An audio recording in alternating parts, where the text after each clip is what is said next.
Bien, como siempre tenemos una lectura bíblica y en esta vez están en el libro del profeta Isaías, capítulo 53, en el verso 6. Un solo verso es nuestro verso, ¿verdad? Para estar a través de ella como nuestro texto base para compartir también el tema que hoy día tenemos preparado para ustedes. Y le vamos a dar lectura en el nombre glorioso de nuestro Señor Jesús, y dice así: todos nos descarriamos como ovejas, cada cual se apartó por su camino, mas Jehová cargó en él el pecado de todos nosotros. Esa es la lectura bíblica que está acá y también aparece ahí en su pantalla, para que usted también la lea ahí, y también la puede leer en su Biblia que usted tiene ahí al ladito, por la gracia de Dios. Bien, vamos a estar compartiendo con ustedes, vamos a seguir nuestros temas que estamos dando, que son temas de enseñanza y que siempre van a servir para edificar no tan solo la vida de ustedes, sino también nuestras vidas, ya que al compartir con ustedes la palabra de Dios vamos recordando también lo que hemos estudiado, lo que hemos leído también antes, y eso hace bien a nuestras vidas. ¿Cuál se llama el título que tenemos para hoy? Dice: ¿por qué tuvo que morir Jesucristo? Es una pregunta la cual vamos a estar tratando de explicarla, de darla a entender para que ustedes también entiendan y aprendan y puedan compartir también la palabra de Dios.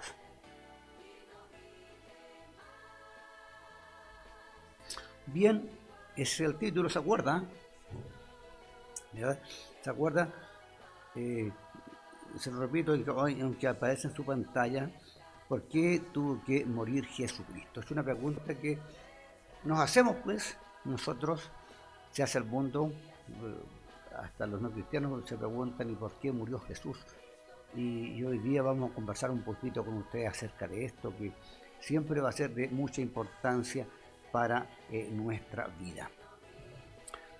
Hemos estado viendo la semana, en los estudios que hemos tenido, hemos hablado sobre la importancia de obtener la visa, como nosotros vamos al cielo.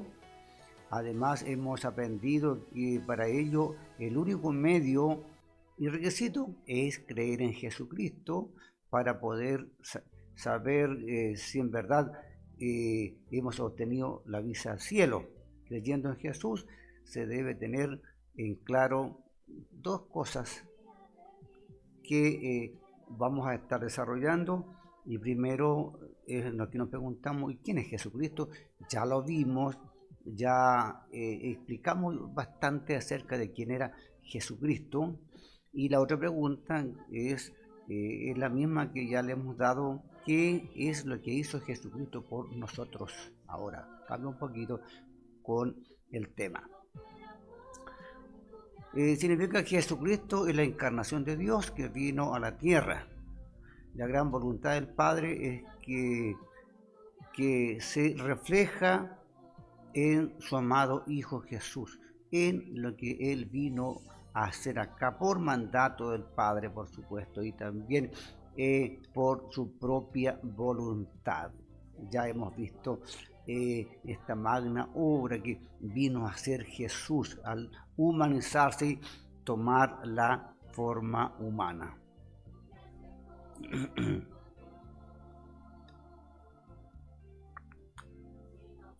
Entonces, ¿cuál será la obra que realizó la imagen de Dios, que es nuestro Señor Jesucristo, en la tierra por nosotros?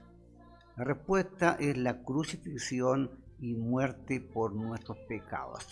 Eso es lo mayor, lo más grande, lo más extraordinario que vino a hacer nuestro Señor Jesús acá a este mundo. También podemos ver entonces que cuál es la relación que hay entre la muerte de Cristo con nuestra salvación. Dicho de otra manera, ¿cuál es la causa por la cual Jesús fue crucificado, que dio su vida en la cruz? Son preguntas que nos hacemos, nos preguntamos, y que cada pregunta que nos hacemos está en la palabra de Dios, tiene su respuesta. Dice, para poder entender la causa de su muerte debemos comprender de antemano que todos nosotros somos pecadores. No hay nadie excluido, solamente Jesús. Pero desgraciadamente hay mucha gente que tiene dificultad para aceptar esta realidad, el hecho de reconocer que somos pecadores. Hay mucha gente que cuando se le habla de Jesús y de la salvación, ellos dicen que no tienen problema, que ellos no le hacen mal a nadie, y que se portan bien, y que cuidan a sus esposos, a sus hijos, y que ellos no necesitan a Jesús. Entonces, para entender esto, por lo tanto, si queremos entender el significado de la muerte de Cristo, debemos percatarnos que somos pecadores. Cuando alguien no entiende y no reconoce que es pecador, no va a entender, por supuesto, la muerte de Jesús. No le interesa, porque en realidad ellos piensan que no son pecadores. Ahora, entonces vamos a explicar por qué somos pecadores. Dice, para poder comprender por qué somos pecadores, debemos de entender en primera instancia que el pensamiento de Dios sobre el pecado es diferente a nuestro pensamiento nosotros que somos humanos.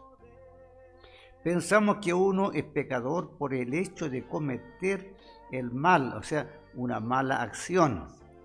Pero para Dios el hombre nace pecador, por lo tanto tiene el sentido innato de querer pecar.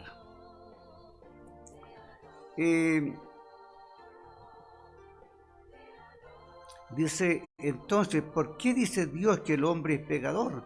Usted lee el Salmo 51, verso 5, va a ver entonces que donde Dios habla que si nosotros nacemos pecadores.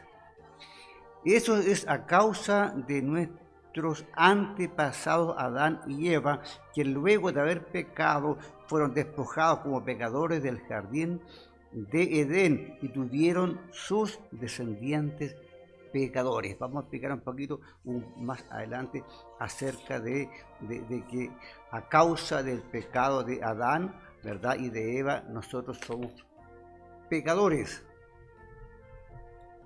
Dice, al igual que nuestro antepasado Adán, después del pecado que cometió Eva, su descendencia se convirtió en gente pecadora antes de la caída, antes de que Adán y Eva fueran tentados por el mal. No existía el pecado, pero cuando ellos le fallaron a Dios, entonces ahí ya sabemos que entró el pecado al mundo. Mientras solo, si hubiera sido solamente en Adán, pero a través de Adán entró el pecado en el mundo. ¿Cómo podemos saber que nosotros nacemos pecadores? Dice, en el principio debemos recordar que el pecado no es pecado por el acto de haber pecado. Voy a explicar un poquito más. Sino que a través del mal uso de la palabra y de los pensamientos podemos estar pecando. Con lo que hablamos y con lo que pensamos ya somos pecadores. Imagínense, por eso la gente dice, yo no le hago mal a nadie, pero con el pensar y con el hablar ya estamos cometiendo pecado, ya le estamos fallando a Dios. Según los psicólogos, la mente humana produce en un día alrededor de 10.000 pensamientos. Imagínense, 10.000 pensamientos. Ahora, si nos ponemos a hacer un auto, análisis, con honestidad, ¿cuántos de esos 10.000 pensamientos los podemos expresar? Se los podemos decir a Dios, ¿verdad? Libremente, no tan solo a Dios, sino compartirlo con las personas. Hay miles de malos pensamientos. La mayoría de los pensamientos que tenemos los seres humanos no son buenos, son malos pensamientos, ¿verdad? Entonces, si comentáramos y pudiéramos comentar los 10.000 pensamientos que vienen a nuestra mente, entonces yo creo que así sentiríamos vergüenza ante Dios y ante los hombres. Ahora, si Dios dice que nacemos pecadores, es porque nacemos pecadores. No hay más, porque Dios es el que conoce la mente, el corazón, nuestras intenciones, Él conoce nuestro caminar, Él conoce toda nuestra vida, aún lo más oculto de nuestro ser, Dios lo conoce. Entonces, ¿cuál es la causa por la cual no nos queremos percatar de que realmente somos pecadores? Por lo menos vamos a ver dos razones. Primero, se debe a la mala memoria que tenemos, ¿verdad? Como nuestra mente no es perfecta, nosotros podemos entender que nosotros, con respecto al prójimo, solemos olvidarnos de las buenas acciones y recordar solamente las malas. Cuando se trata de la otra persona, nosotros podemos recordar todo lo malo que hacen las personas, pero no recordamos lo bueno que hacen también las personas. Y por otra parte, cuando se trata de nuestras propias acciones, olvidamos las malas acciones que nosotros hacemos a diario y recordamos solo las buenas acciones. ¿A quién le pasa eso? Yo no sé si me pasará a mí nada más, o solamente le pasa a usted, que uno recuerda todo lo bueno que uno hace y lo saca a colación, pero no se acuerda de lo muy malo que somos a veces. La gente vive pecando sin percatarse que son pecadores. Y esto es una realidad. La gente no se da cuenta que está pecando.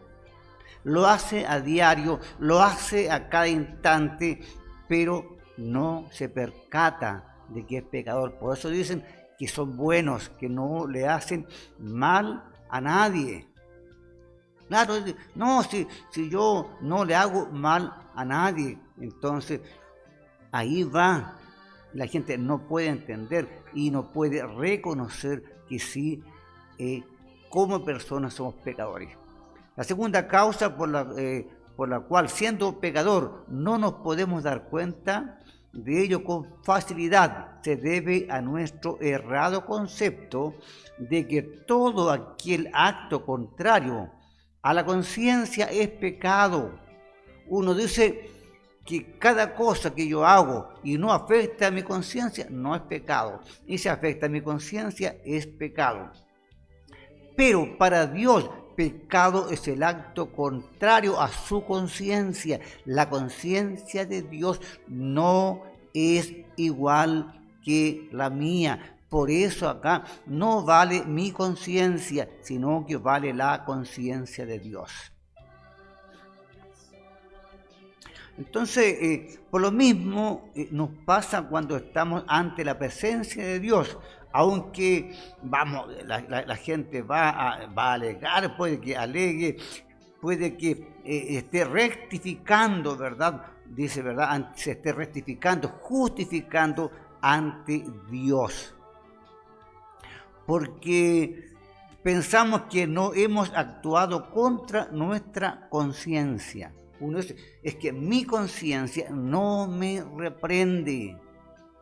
Claro, el apóstol Pablo también dice que su conciencia no le reprende, pero nosotros no estamos con nuestra conciencia, sino conforme a la conciencia de Dios.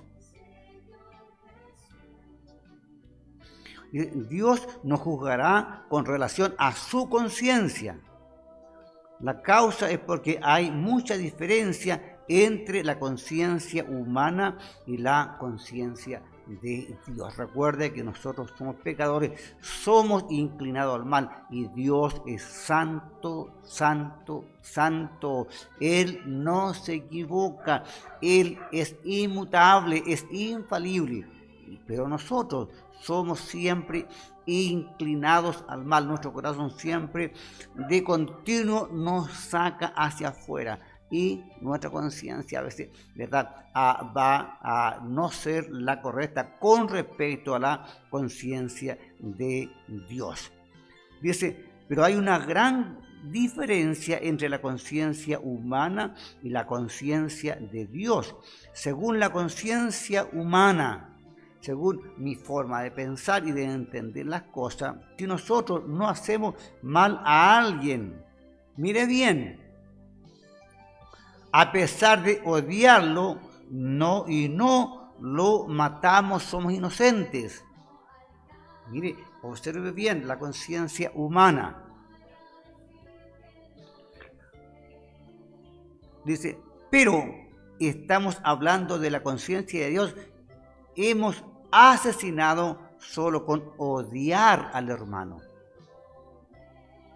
Entonces, ¿qué diferencia hay entre mi conciencia y la conciencia de Dios? Para la conciencia humana, dormir con otra mujer que no sea su esposa es adulterar. Pero para la conciencia de Dios, todos los que pecan en su corazón en adulterio contra otra mujer es adúltero. O sea, aquí el estándar se subió, ¿verdad? ¿Qué pasaba en el Antiguo Testamento? Era el acto de pecar, el acto de adulterar. Ahora se elevó este estándar. Ahora se comete el pecado solo con pensar y con desear. Diferencia entre la conciencia de Dios y la conciencia humana. Por lo tanto, para la conciencia humana, no todos son pecadores, pero para la conciencia de Dios, todos son pecadores. No hay nadie, no hay ni una persona que no sea pecador, porque nacemos pecadores. No hay nadie, ni siquiera un justo. No existen los justos delante de Dios. Pero como ya habíamos comentado anteriormente, todos somos pecadores y cuando nuestro cuerpo muere, cuando el alma deja el cuerpo, el alma va al calabozo del reino de los muertos, que es el infierno. Ya lo vimos la semana pasada y lo estamos recalcando otra vez. Ahora, la llave que resuelve este problema de todas las personas es la muerte de Jesús en la cruz. No hay otro antídoto, no hay otra forma sino el sacrificio que Jesús hizo en la cruz. ¿Cómo puede ser que la muerte de Jesús resuelva el problema de todas las personas de ir al infierno? Para comprender, vamos a pensar en dos perfiles acerca de la muerte de Jesús.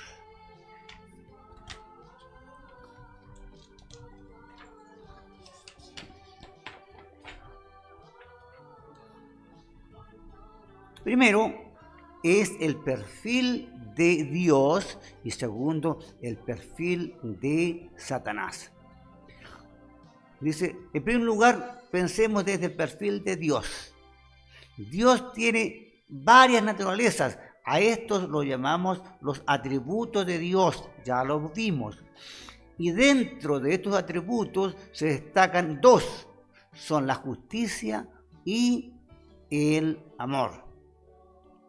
Dios, por ser justo, no nos puede no castigar a nosotros que somos pecadores, Por otro lado, Dios es amor y por ello no quiere castigarnos. Para resolver este problema, mandó a su Hijo unigénito Jesucristo para que cargue y muera en la cruz en nuestro lugar. No había otra forma.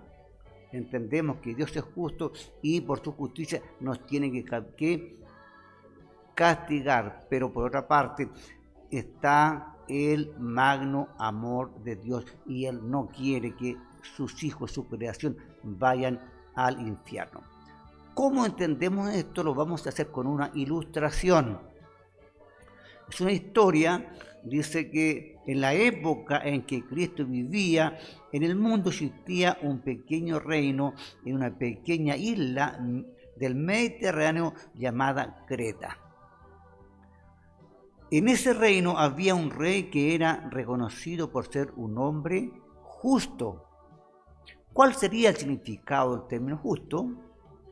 Significa que todos eran juzgados según el pecado cometido, sea un hombre de alta o baja clase social, sea rico o sea pobre, el castigo era el mismo, no había acepción de persona.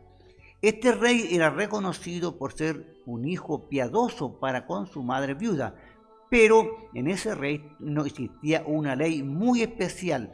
El castigo al violar la ley era recibir 40 azotes. En ese entonces el azote tenía un mango corto con 3 tiras de cuero y en las puntas tenía unas pequeñas bolitas recubiertas con púas, parecía a la que azotaban a Jesús. El reo que tenía que ser azotado era atado a una columna donde se le descubría toda la espalda y el ejecutor de una distancia segura lo azotaba con este azote de cuero y donde caían las bolitas con incrustaciones de metal se incrustaban en la carne y al retirar del azote las bolitas de metal que estaban incrustadas arrancaban la carne. Por lo general, una persona con un estado corporal débil muere antes que se realice el castigo, mientras que otras personas con estado corporal sobreviven, pero terminan con la espalda desgarrada hasta el punto que se le ven los huesos. Permiso. Un día, la madre del rey fue la persona que cometió este delito, la cual fue juzgada y sentenciada. Por este hecho surgieron 2 tipos de opiniones en el pueblo. Unos decían, el rey es justo, va a dejar que su madre reciba el castigo por el delito. Otros decían, como el rey ama a su madre, va a perdonarla. Llegó el esperado día del juicio, entonces todos los ciudadanos se juntaron en la entrada del palacio para ver cuál iba a ser la decisión del rey. El rey estaba presidiendo el juicio. Cuando presentaron las pruebas en contra de su madre, tuvo que dar la sentencia.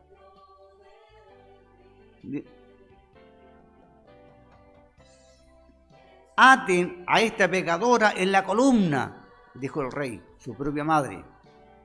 Por un lado, los ciudadanos decían, el rey sí es justo, y por otro lado, hablaban mal acerca del rey. ¿Cómo es posible que vaya a matar a su propia madre?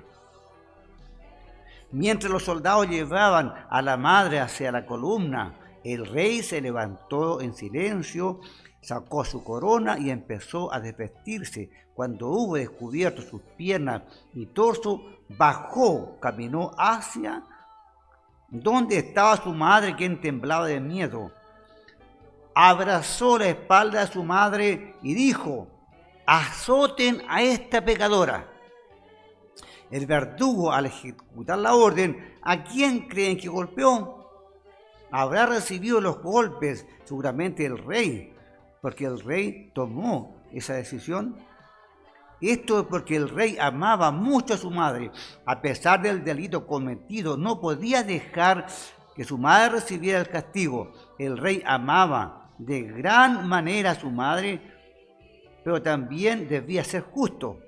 al mismo tiempo. Lo único que el rey podía hacer era recibir el castigo en lugar de su madre. Mira qué historia, es una historia que se supone que es verídica. Ahora, dice que nuestro Dios hizo lo mismo. Dios, al ser amor, no puede vernos ir al infierno por el precio de nuestros pecados. Es el amor de Dios. Pero al mismo tiempo es justo y no puede evitar que vayamos al infierno. Mire qué importante. El único camino que le quedó fue venir al mundo y recibir el castigo en lugar nuestro en la cruz. Lo que hizo el Rey es lo que Jesús hizo por nosotros. Quien debiera, aunque nosotros tuviéramos la oportunidad de ser crucificados y azotados, no había la posibilidad de ser salvo, porque la persona no se puede salvar a sí mismo. Jesús, que no tiene pecado alguno, tuvo que llevar la cruz y morir en ella por todos nuestros pecados.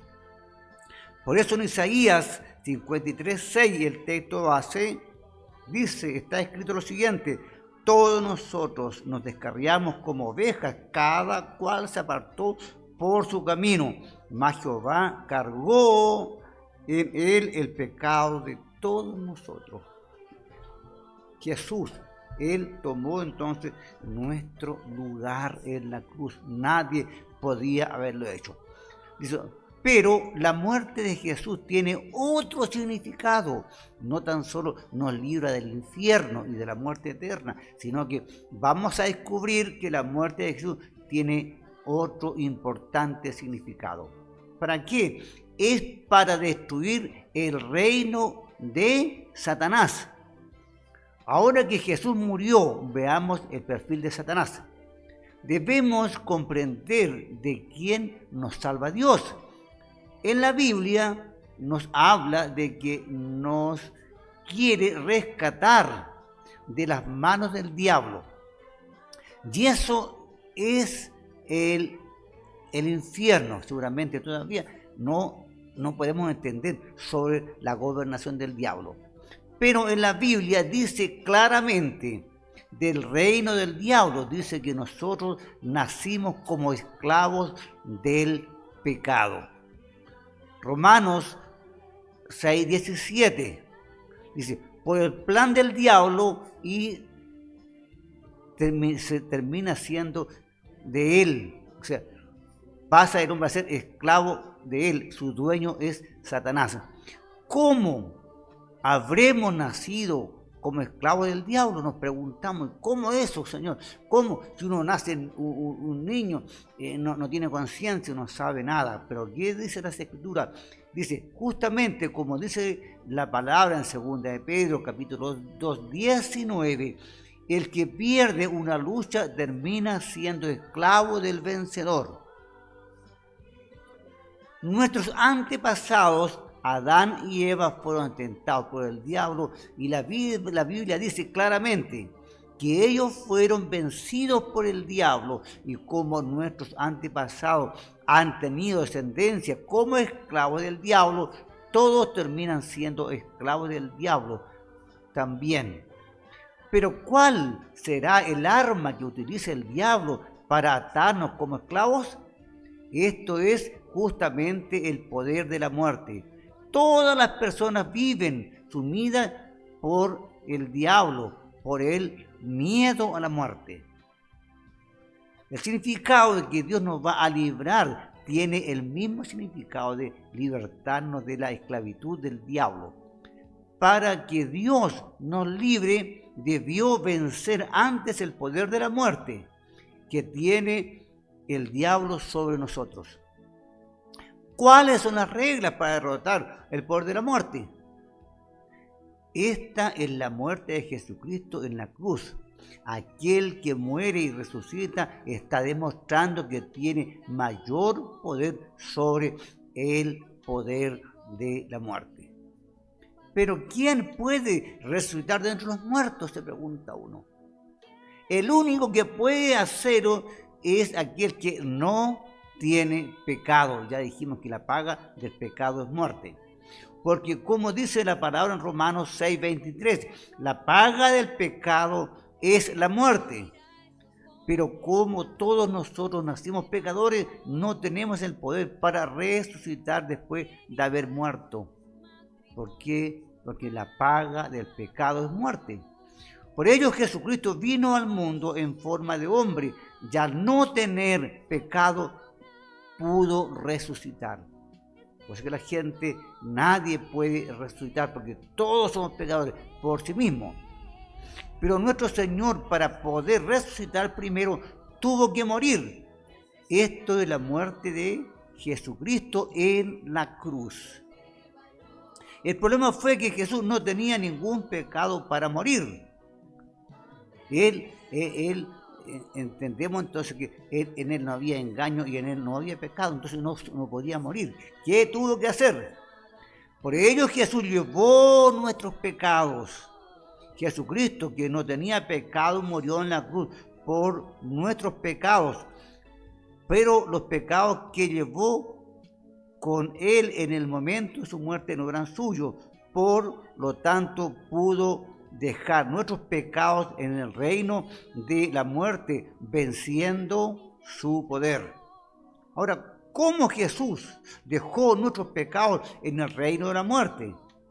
Y por ello nosotros no tenemos que sucumbir al poder de la muerte, no tenemos la necesidad de pasar por lo mismo. Jesucristo pudo resucitar porque no tiene pecado alguno, pudo vencer el reino de los muertos y resucitó demostrando su victoria. Es por ello que en la historia del cristianismo es tan importante esta acción. Jesucristo, al morir en la cruz y resucitar, demuestra su victoria sobre la muerte. Por ello la Biblia se refiere a este acto de esta manera. En Hebreos capítulo 2, 14 al 16 dice: así que por cuanto los hijos participaron de carne y de sangre, él también participó de lo mismo, para destruir por medio de la muerte al que tenía el imperio de la muerte, esto es al diablo, y librar a todos los que por el temor a la muerte estaban durante toda la vida sujetos a servidumbre, porque ciertamente no socorrió a los ángeles, sino que socorrió a la descendencia de Abraham. La muerte y la resurrección de Jesucristo en la cruz nos muestran la influencia del diablo sobre nosotros se ha terminado. La pena de la cruz es uno de los sufrimientos más grandes que tendría que haber sufrido el hombre. Los romanos impusieron la muerte en la cruz el año 315 a.C. Nuestro Señor recibió el castigo que debiéramos pagar en la cruz. Nuestro Señor cargó con la muerte de la cruz para librarnos del dominio del pecado y del poder que tenía Satanás sobre nosotros. Por lo tanto, todo aquel que cree en Jesucristo sin ningún tipo de trámite, solo por creer, tiene la visa para entrar al cielo. Dios mismo envió a su unigénito para que tome nuestro lugar en la cruz, dándonos el regalo de la vida eterna. Ese es el significado entonces de la muerte de nuestro Señor Jesucristo. Es lo que Él hizo en la cruz del Calvario, es dar su vida por cada uno de nosotros. Él dio su vida. ¿Para qué? Para que nosotros tengamos vida y vida en abundancia. Entonces, vamos a ver en cuanto a la conciencia de Dios. Dice, ya leímos, dice, ya dijimos que la segunda causa es siendo pecador, podemos dar cuenta de ello con facilidad y se debe a nuestro errado concepto de todo aquel acto contrario a la conciencia es pecado, pero para Dios pecado es el acto contrario a su conciencia.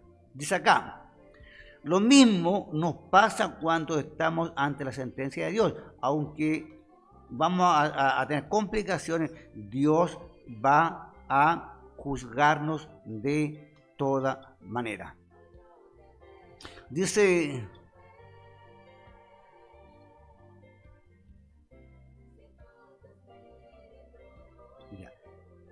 entonces, nuestra conciencia no es como la conciencia de Dios. Nuestra conciencia es diferente a cómo piensa Dios. Por eso que nosotros debemos de tomar conciencia de quiénes somos, que como personas éramos pecadores y estábamos condenados a la muerte, sin esperanza.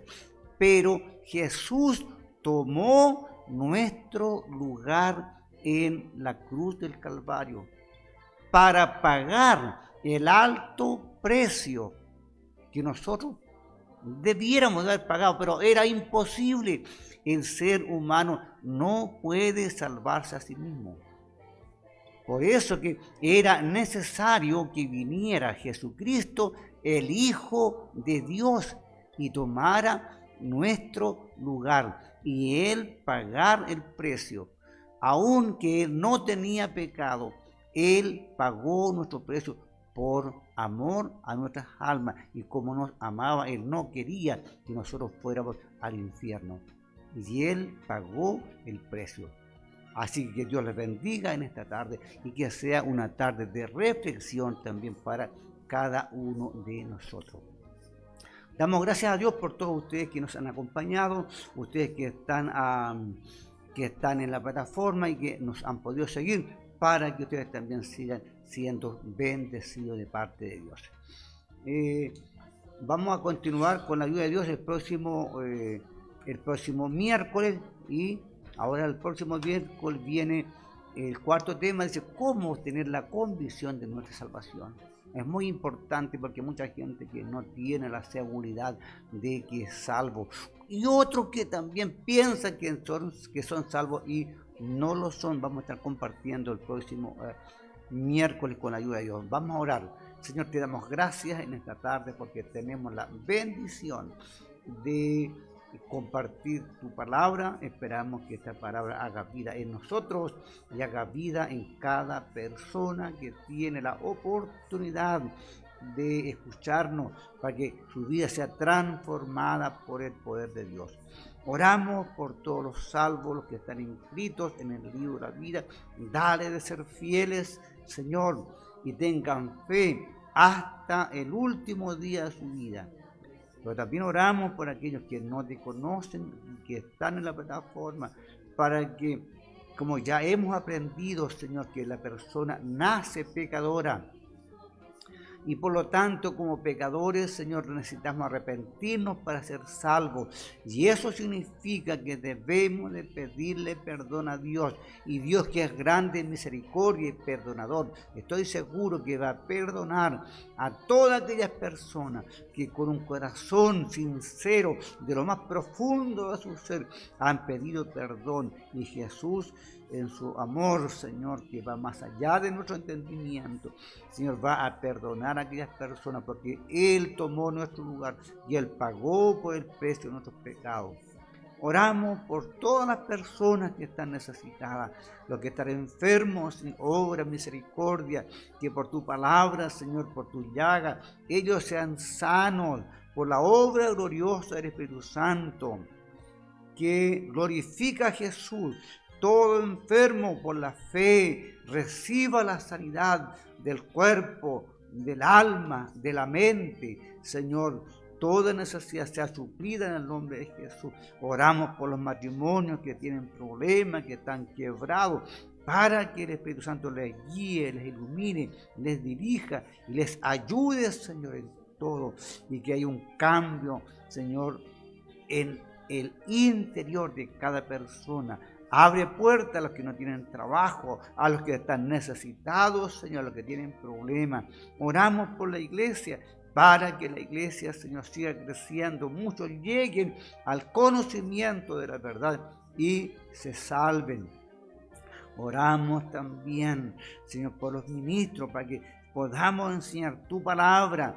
Y así también oramos, Padre, en el nombre de Jesús, por los misioneros, por los evangelistas, para que vayan, hagan el trabajo y vuelvan trayendo su gavilla. Oramos por los perseguidos, Señor, tenga compasión. Tenga misericordia de ellos, de su familia. Y le rogamos en el nombre de Jesús que su fe no falte. Oramos, Señor, por cada persona necesitada, por los que trabajan, por los que están en peligro muchas veces. Guarda la iglesia, guarda a todos los necesitados cubiertos en la virtud gloriosa de tu sangre, bajo la cobertura del Espíritu Santo, al cuidado de los ángeles, y mantenga el cerco de protección a su alrededor. Oramos también por nuestra nación, oramos para que dé sabiduría a las autoridades, para que gobiernen con justicia, con equidad, para que gobiernen para todo el pueblo de Chile, para que nuestra nación prospere, nos vaya bien, para que mejore la economía. Señor, oramos para que haya fuente de trabajo, viene el invierno y muchas personas, Señor, van a tener necesidad, especialmente los más necesitados, los que no trabajan, a los que no les alcanza. Oramos también a Señor Jesús para que obre misericordia en el mundo por la paz en el mundo, la paz en el Medio Oriente. Sabemos, Señor, que estamos en los últimos tiempos, que hay guerras y rumores de guerra, pero oramos, Señor, en el nombre de Jesús por la paz. Te damos gracias por este tiempo, en el nombre de Jesús. Amén y amén. Que Dios les bendiga, mis amados hermanos.